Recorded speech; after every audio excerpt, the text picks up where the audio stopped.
Good morning and Oh, welcome to HK Goes Live with Kate Woods. And we're going to be talking about how to make money right now. Hi, Kate. hi Charlotte, good to speak to you. Thank you. I'll just do a quick intro so everyone knows who you are and what you're about. So Kate specialises in digital marketing for the hair and beauty industry, and she's going to be sharing her top tips and advice for generating extra revenue for your hair and beauty business during lockdown. A bit of background on Kate. She used to be the editor of hdi.co.uk, and since 2012, she's been running Core Digital, and she helps hair and beauty businesses to get more clients using digital marketing. And she also runs Salondipity, which offers marketing advice, resources, and training to salons. Kate, welcome. Thank you for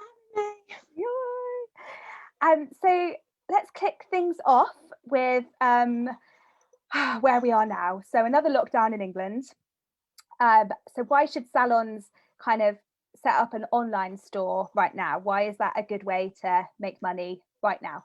I think where they're at, where salons are at, lots of them unfortunately fall through the gaps of some of Rishi's payments, and these are really difficult times. So anything that they can do to bring in some money this month has got to be a positive. And there's a real trend towards people wanting to shop local, people wanting to support their local businesses.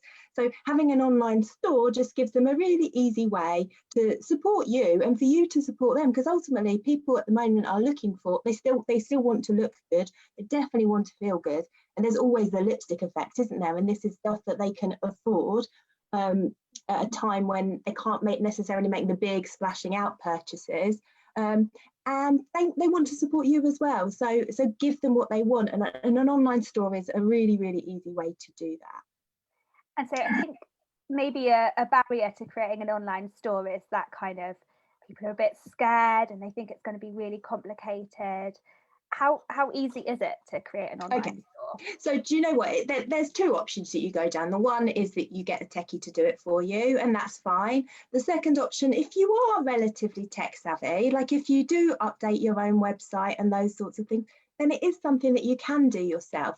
Each of the sort of software that your website's built on, so like you might have a WordPress site, you might have a Wix site, you might have a Squarespace site, or you might have a site that's been built out of something else. Sorry guys, this is the only techie bit, I promise.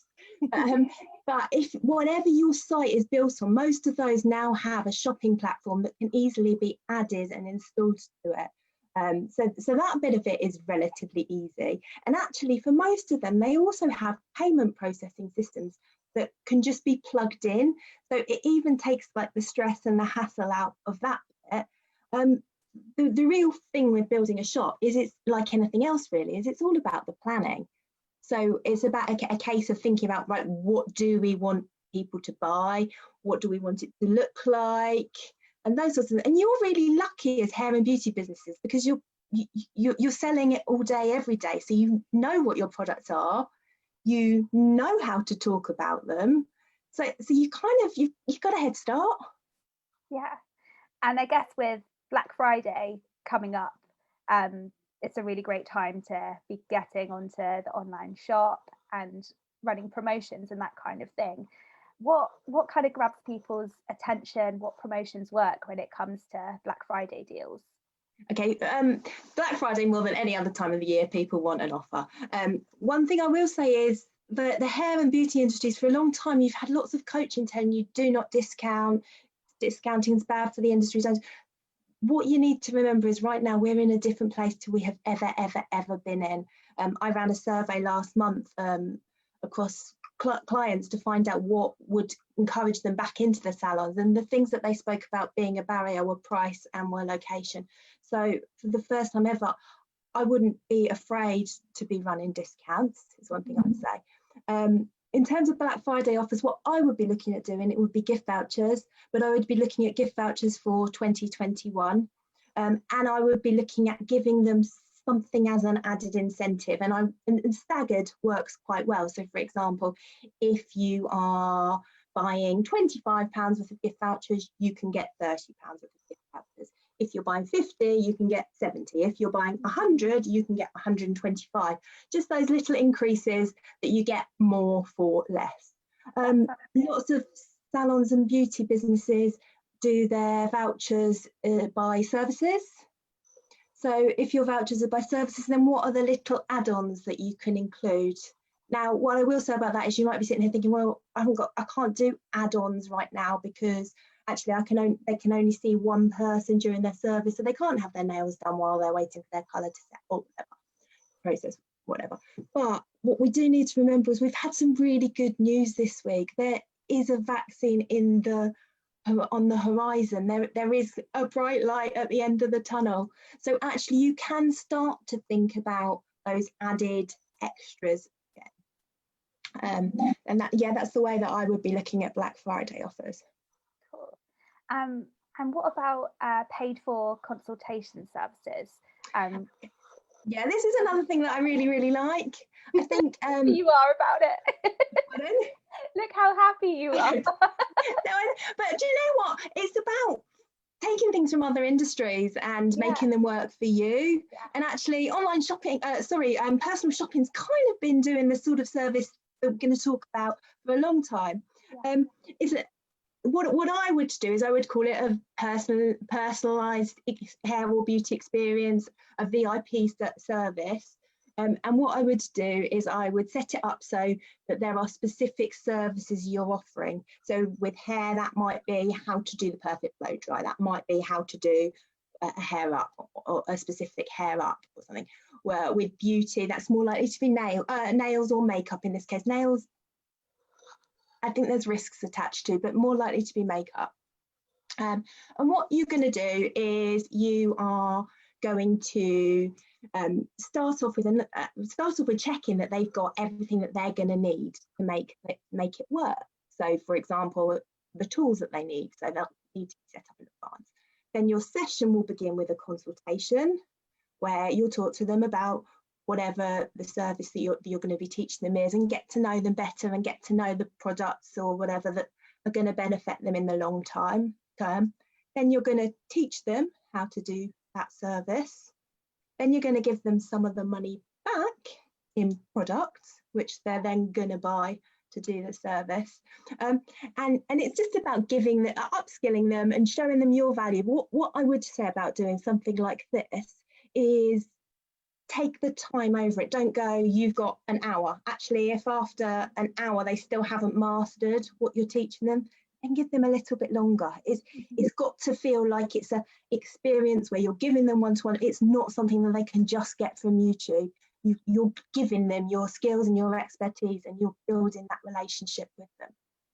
That's really cool. I like what you were saying about kind of poaching from other businesses and things that other retail outlets do really well. Are there any other examples of that to put you on the spot? I guess like restaurants with the vouchers that you were talking about earlier. That's something I've noticed in my local area. Restaurants giving £30 worth of food for £20 worth of vouchers. Is there any other kind of do you know what? So there's some salons around here that have done really well with kind of mimicking the Eat Out to Help Out. Yeah. So that's something that you can do, but you do have to be very careful at the moment. My background is marketing. I'm not a business coach, but you do have to be very careful about the numbers. And I think that there are sometimes when you do something like mimic Eat Out to Help Out, you think, oh, brilliant, I've got all these people in, but do crunch numbers before you do your offer, especially right now when it's more expensive than ever for you to run your salon. Okay, good point. And what about membership schemes? I know there's a couple of big salons that I know that run these kind of things, but on the whole, it's not so much done in the industry. What's your advice? It's funny when we spoke the other day and you said to me about memberships and you said, well, why don't people do them? And I said, because it's hard. And actually that wasn't correct. It's not hard. It's just that it takes time to plan and to set up. And guess what you've got right now that you never usually have. So I think it's a great time to be thinking, okay, how can we generate regular income from our clients? And there's two separate ways you can run memberships. The first one is you charge them an upfront fee. And then that upfront fee, they'll get a discount on services throughout the year. They'll get special VIP event entries as and when that can happen, or they'll get priority bookings after lockdowns if there are going to be subsequent lockdowns. The second way of doing it is more of a subscription model where you work out the services that you want to do. Using hair, I would suggest that looks probably like a cut every 2 months, 4 colour services, a specific amount of products, and you bundle that into an annual subscription that they pay a monthly fee for. Again, it's going to be up to you to do your number crunching to make that work. Then also you'll need to offer a discount or a slight reduction off of other services that they get as a benefit of this. And the benefit of that is that you've got income coming in on a regular basis. You know where you're at. There are a couple of things I would say about it. One, you need to have an end date on it, or a potential end date. So I would kind of have a 3-month minimum term, just to make sure that it's working for you, and to give them a get out, because it's a big commitment for clients, and people don't actually know where they're at right now, do they, in lots of cases financially. Yeah. From the taking the money part of it, are there any kind of companies that you can use to manage your subscriptions through? Absolutely. There's lots. So Stripe is brilliant. If and when you go to build your online store, if you have a WordPress website, then you would probably build an online store in WooCommerce, in which case you're going to need a Stripe account. So Stripe is good, and that you can take regular payments with that. WooCommerce, again, you can take regular payments with that. And also Go Cardless is great for it. These are all software platforms that are just built up to make your life really easy. Okay. So there's an initial sign-up process that you're going to need to gather some information together, things like your VAT number, things like your company number, your business address, just in case that's registered somewhere else. But it's a form filling exercise, and once you've done it, it's done, and it makes it really easy. I guess at the end of the day, these kind of companies want to make it as easy as possible to use their software. So people shouldn't be, have that fear holding them back of like, oh, it's a platform I've not worked with before, and which I guess is quite a barrier to. Yeah, definitely. Just on that, Charlotte, the people that have done that best are PayPal. And I think most people think when they think about taking money, they use PayPal. So if you're building something and you're thinking, oh yeah, I'll just use PayPal, it's worth mentioning that they do take more of your money than Stripe, which is why I would always recommend Stripe as a more reasonable alternative. Good to know. So looking ahead, hopefully to the end of lockdown 2.0, let's not have a 3.0. What can salons kind of put in place now for when they get back to work that will help boost revenue in the long term? Okay, cool. Do you know what? I think in some ways this can be a really fun time for salon owners. I know it's scary and it's horrible, but if you can put your positive hat on, which hair and beauty professionals do better than anyone, this is a really positive time to put in place the structures and the ideas and creative ideas that you don't usually have the time to think about. And then I'm going to go off and suggest something that's really not at all creative. But one of them is putting in place things like Klarna or Pay Later for services such as more expensive services for your high value services. So that's one thing I would be looking at doing now. On the creative and the fun side, I would be looking at setting up a Christmas campaign that involves an advent calendar or a 12 days of Christmas, where each day you offer, whether that's a product that you're promoting or whether that is a service in the new year, whether it's a complimentary treatment with a service in the new year. I would look to make it for 2021 wherever you possibly can, but if you can bank the cash now, then that's fantastic. So I think that's something that I would certainly be doing. And the great thing about that is you've got next month's social media content planned for you, haven't you? So it's going to take another headache away, because assuming that you are able to open on December the 3rd, and I have everything crossed that you will, then you're going to be busy, bloody busy. It's going to be like a Christmas like Christmases used to be, because the last few years they've not been like that. They've not been quite as mad and hectic as they used to be in salons. And yet actually you're going to get that, working all the hours and then Christmas Eve just going, oh, yeah. and that's exciting. That's fun. That's buzzy. So that's one idea. I would also be looking at planning a virtual Christmas event, because you make Christmas events work for you every year. And I just think it would be a shame not to. That Christmas event, it could be demos. Again, the same things work, the hair up, the makeup, the nails. It's the visual stuff that really works if you're going to do that sort of an event. But also you could think local, and what other businesses are there with you? Could you do an event where your local florist does a wreath making, obviously online, but your local florist does a wreath making, you do a hairstyling, you do a nail tutorial, and you just kind of give it that kind of fun vibe. Make sure you get a delivery in there, they get their bottle of Prosecco, they get their product, they get their gift voucher, so you're creating that buzz. It's almost like creating an influencer experience for everyday people, isn't it? Like giving people that kind of VIP touch. Yeah, absolutely. Actually, Charlotte, on the influencer thing, an idea that when you asked me earlier about what ideas you can take from other businesses, and something that I think I've seen a lot of happening with network marketing recently, and network marketing, however you feel about it, some people are making money out of it, and one of the things that they do that is really clever is kind of influencer panels, where they'll invite lots of people to try something, and then they'll do a session where those people talk about it. And I think that could be a really good way of doing your Christmas bash. So actually you choose your VIP clients, you send something out to your VIP clients, then you do a demo, and then they all talk about it, because the fact that you've chosen them as VIPs, they're going to have a positive mindset.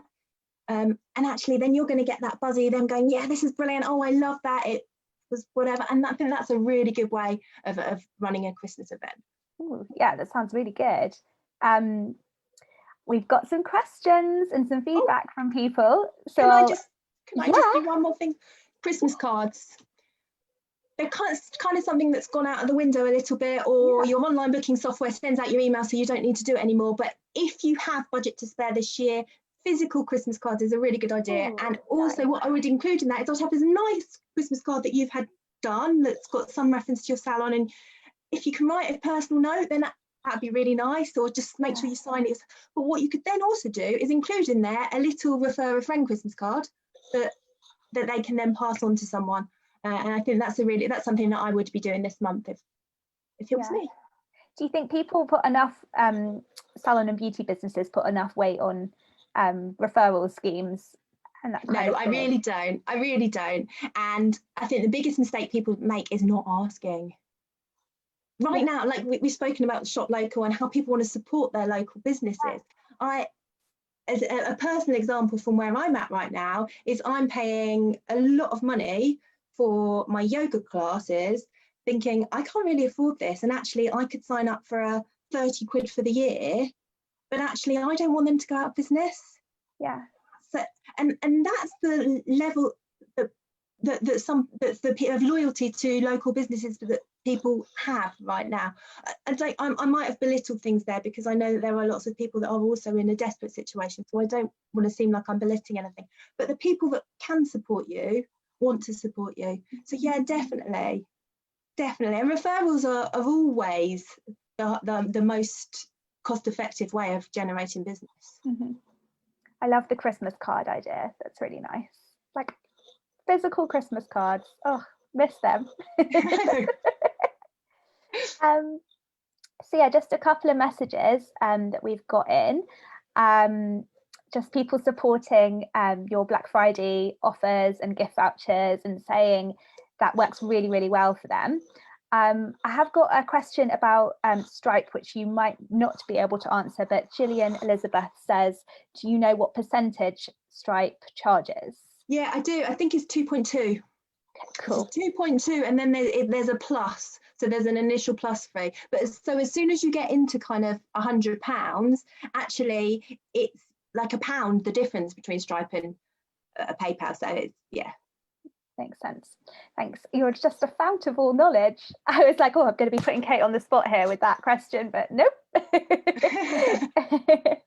And then we have another question from Anara MacKnocker. I'm very sorry if I've pronounced that incorrectly. Who says she's set up an online shop. Cool. She does Facebook Lives most nights. Ooh, dedicated. And she talks about the products on her salon Facebook page. However, she's not getting the traffic to her shop. Are there any things that, you know, where she might be going wrong, or anything she can do to increase traffic? Has she emailed her mailing list? Okay. That would be my first thing I would do. I would email my mailing list. Mm-hmm. I'm a big fan of working with other local businesses where you can. So actually, if she's a beauty salon, then could she have a chat with a local hair salon, and could they cross promote? So could send out to their list, just about choosing the right businesses. So that's something to do. I'd look at it from an SEO perspective, and it might be that it's helpful to get a techie person to have a look at that. But from an SEO perspective, it's a case of making sure that your images have got clever names, or not clever names, descriptive names. Making sure that you have enough words on the page. So, for example, your short description is likely to just be a little bit about what the product does, but then make a longer description that is describing the product, how you'd use it, when you'd use it, use little headers and those sorts of things. That's an SEO tip that would help you. I'm trying to think what else I would do. I remember when we were chatting earlier in the week, and you were talking about online shops, and you were talking about bringing more personality to the descriptions and giving the visitors something a little more than they would get from reading a product label, for example. Yeah, absolutely. I think look fantastic, all beauty, they sell loads and they sell cheap, and they are your competition. So what can you do that gives you a point of difference? So if I was coming to set up my store, then you've got a decision to make. Either you can contact your product company and you can ask them for images that are, you know, their standard images, whatever they happen to be, or you can go out and you can shoot them yourself in your salon. So you can do that. But then also, when it comes to the product description, what I would do is, rather than taking that language off the label, then instead write as though you're talking to your clients, because you do that every day. Do you know what I mean? You sell, you tell them how you're using it, you tell them who it's for, and those sorts of things. So make your descriptions more personalised, more about you. Yeah. Or about your brand, the vibe of your brand. Yeah. And I guess that's why that's why they're your clients, because they like how you speak to them and what you say and how you explain and describe stuff. So I guess utilise that. Yeah. Are there any other tips for creating an online shop that you would like to share? Yeah, so I've got, I think we might mention it at the end, but I've got a download which is salondipity.co.uk/build a store. And in that, it just breaks it into 5 sections. So the first one is choosing your software. And actually, your software kind of chooses itself for you, depending on what your website's built from. And then kind of Shopify is a bit of almost a bonus one, that if nothing else plugs into your store, then if nothing else plugs into your site, you can just use that. So so that's the thing. I said prepare. So 1, grabbing all the information that you need about your business information. 2, compiling a spreadsheet of, sorry for using that spreadsheet techie horrible word, but of the products that you want to sell, and make sure that you've got all your images prepared in advance. If you do that, then actually you can just upload the spreadsheet and the items will automatically appear in the shop. So that's going to save you time by being really organised and on it. I would also think about the navigation and the way that you want to sell them. What I've done this last couple of weeks with a couple of people is we've set up a Christmas store, and then we set up a lockdown essentials, with the idea of actually then we can get more things on there in the longer term, but actually we can turn that around really, really quickly. And that's what people need right now. So done. So your gift sets, your electrical styling goods, your lockdown essentials, so things like dry shampoos, those sorts of things. Oh my gosh, yes, my dry shampoo is getting a lot of use right now. But yeah.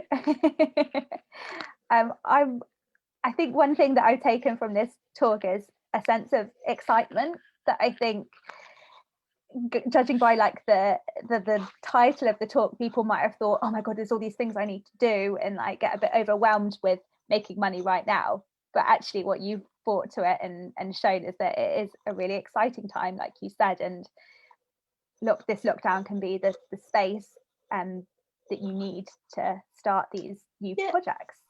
Yeah, definitely. Like coming back to the store, it is hard work to get it set up, or hard work. It's time consuming, and it involves thinking, and possibly thinking in a way that you're not used to thinking. But once it's set up, it's there. Yeah. And as time goes on, you can start to incorporate things like product recommendations. You can put them in people's carts for them, and those sorts of things. Cool. So it's going to be beneficial to you in the long run as well as just now. Yeah, absolutely. Cool. Well, is there anything else that you'd like to add, Kate, before we go to the slide at the end that shows all your details and a really handy link for people to download? No, I don't think so. I think the one thing I would say is if I talk too fast and you've got any questions, then do come back to me, because I know I'm really guilty of that. So please do just feel free to drop me an email. It's kate@coredigital.co.uk. I know that talking too fast, especially over techie stuff, is definitely one of my faults. I think you have talked very eloquently and at a good speed throughout, Kate, honestly. I just love everything that you say. Has like, it's not philosophical, it's not like beating around the bush, it's really simple to the point with practical advice. We've just got another question from Joyce Connor, and she wants to talk about ideas for building a mailing list. Okay, go. Okay, so number one, obviously, I'm going to assume that you're working with some sort of online software and you're already using that.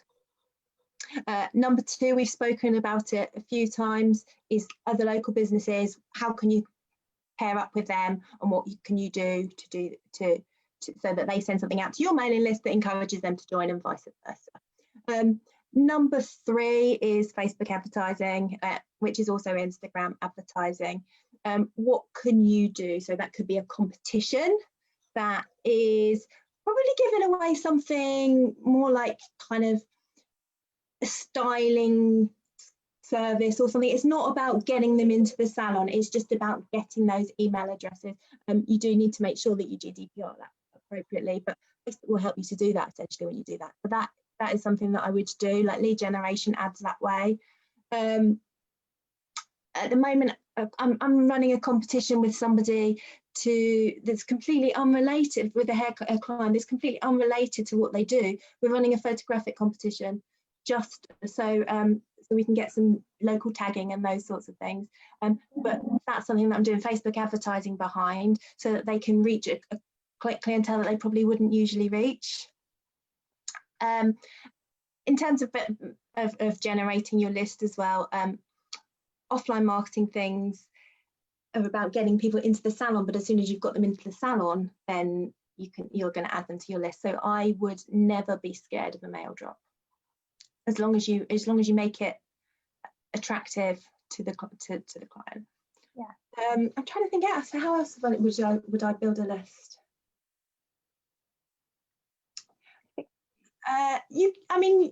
Freebies is a way to build a list, and it like that people can use.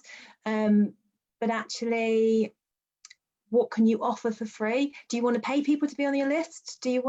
Which is essentially what you'll be doing if you said sign up for this list and you'll get a £5 gift voucher.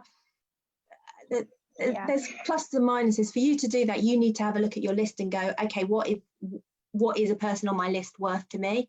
Because actually, if they're worth 6 visits a year, then suddenly a download of £5 gift voucher is worth it. Do you know what I mean? So it's a case of working that out. And I guess you don't want to be getting people in just for that one-off £5, and then they're not going to be loyal, and they're not going to be valuable to your business. Yeah, we've had a flurry. First visit offers is another good way to do that, actually. I'm always a fan of a first visit offer. And coming back to where we were earlier, referrals. Yay! Love a referral. We have had a flurry of a couple more questions coming in, so I will hit you with those. So Eleanor has a problem sending a mass email from her OVAR2 account. Is that, if I pronounce that correctly, is that something you... No. So the question is about a mass email going to people's junk, essentially. Are there any things that she can do to avoid that happening? Yeah, so I would ask about that, what your mailing system that you're using is. So what's the email address that you're hooked up to? Because if you're using something like a Gmail account or something like that, then that's a major threat. It sounds like possibly you've had something negative happen to your account at some point. So is it possible that your website's been hacked somewhere down the line or something, and you need to rebuild up some authority? Without speaking to you directly, I don't know, but you're more than welcome to drop me a line, like I said, if you want to talk about, if you want to ask. What other things? Asking people to whitelist you as soon as the first email that you send out, because the first email is the one that they're going to open, right? So in that first email, make sure you ask people to whitelist you and click the button. I think those are the biggest things that you can do. Yeah. Are there any kind of subject lines or words that are in the subject line that are going to go straight to junk or a bit risky? Too many emojis, and there's this real like dichotomy of some of the words that you would be encouraged to use for marketing reasons, free in big capitals and those sorts of things. Yeah. They can set off spam triggers. Most email systems will have a spam checker as you're sending it out, so it will tell you if your headline's okay, and if it flags up your headline's not okay, don't send it. It's funny how often people go, oh yeah, but that's what I wanted to put. Choose. Do you know what I mean? Listen to your email. I think that's worth mentioning about the tech these days, that so much of it is there to support you. Like we've just spoken about Facebook advertising. They want you to be successful because then you're going to spend more money with them. So do follow the guidelines that the tech gives you. And they do give you lots of hand-holding and lots of support. Yeah, because essentially they want you to use them. They want you to keep coming back. So yeah, exactly. You've just frozen. Yay. Oh, you're back. Am I back? Oh, good. I was just testing you. So I think we'll leave it here, seeing as I think I'm freezing, and it seems like a good place to end. If you want to just give your email address again, and then I'll pop up the end slide so everyone can see the link. Perfect. But it's been amazing to talk to you, Kate, and thank you so much for your information and advice and practical tips. No, thank you for having me, Charlotte. I've really enjoyed it. And as I said, you know how some people say, oh, look, if you've got questions, email me, and then they're like, oh, God. But I really like speaking to people, so do drop me. It's genuine about this. It's Kate at coredigital.co.uk. Core Digital is KOR. Brilliant. Thank you so much, and I'll share the screen now for everyone to get the direct link to Kate's download. Thank you very much. Thanks, Charlotte. Bye, Kate. Bye.